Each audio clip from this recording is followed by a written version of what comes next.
This is Pleiku, 250 miles north of Saigon, the air base that was ripped by Vietnamese communist guerrillas. 8 Americans died in the attack that brought swift retaliation by U.S. and South Vietnamese forces. From carriers and land bases, 49 jets struck back at staging areas just across the border in North Vietnam. The Red Guerrillas were able to slip by Vietnamese guards in the middle of the night raid and lob mortar shells into the area, while hand-carried bombs were placed under aircraft and against barrack walls. Why security was so lax is the object of 2 investigations, although some officers say full protection against such attacks is impossible in this jungle war. There is mute evidence of the toll the guerrillas took here.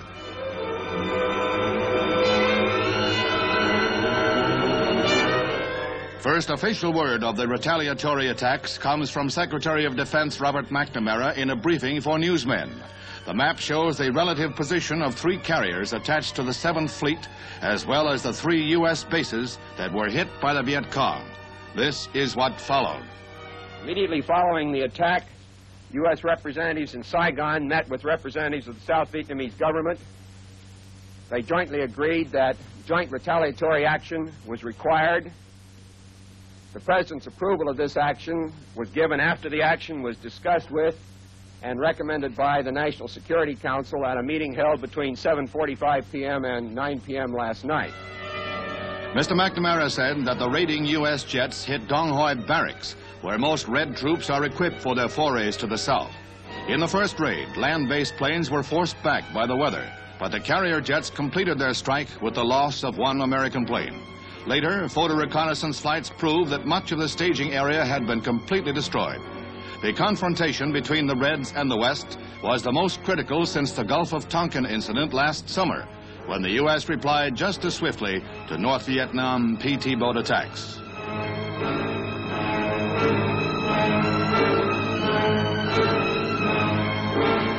The second raid came the next day, when the South Vietnamese pilots struck anew at bases across the border. Here again, a successful mission was carried out as the Red Communications Center at Vinh Linh was bombed and strafed. Both Beiping and Moscow were slow to comment on these retaliatory raids. Finally, they both promised to back the North Vietnamese regime. Asian reaction, however, was that the 2 Red powers had lost face in the East-West showdown. To bolster defenses in South Vietnam, a Hawk ground-to-air missile unit has gone on duty.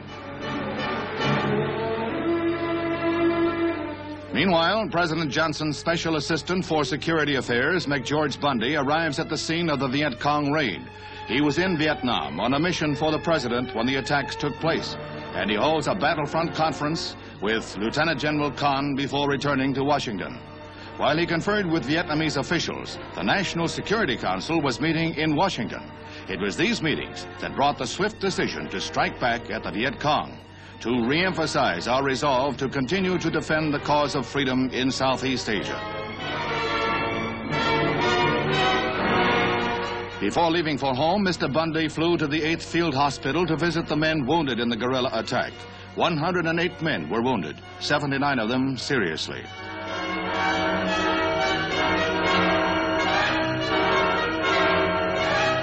Mr. Bundy was to say later that he found morale high among the men, a factor that the president says our enemies always underestimate. Mr. Bundy arrives back in Washington the next day, and he immediately goes into conference with the president and the Security Council.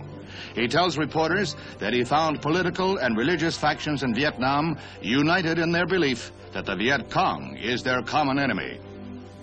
When we had an opportunity to talk frankly and freely with them, they again emphasized the overriding importance in South Vietnam of the contest against the communists.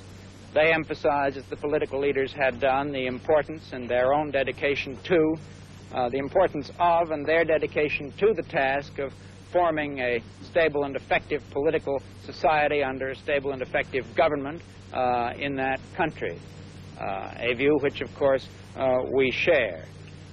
And I think it's fair to say that the Americans in Vietnam are in very good heart and are prepared to continue even against this kind of danger and this kind of sneak attack. Let me say one more thing about that sneak attack, that in a war of this kind in which there are no fixed lines, in which there are large territories that are lightly inhabited and that are essentially jungle and mountainous in character. I know no military man who believes that without an overwhelming assignment of local defense forces, it is possible to guarantee against this kind of sneak attack.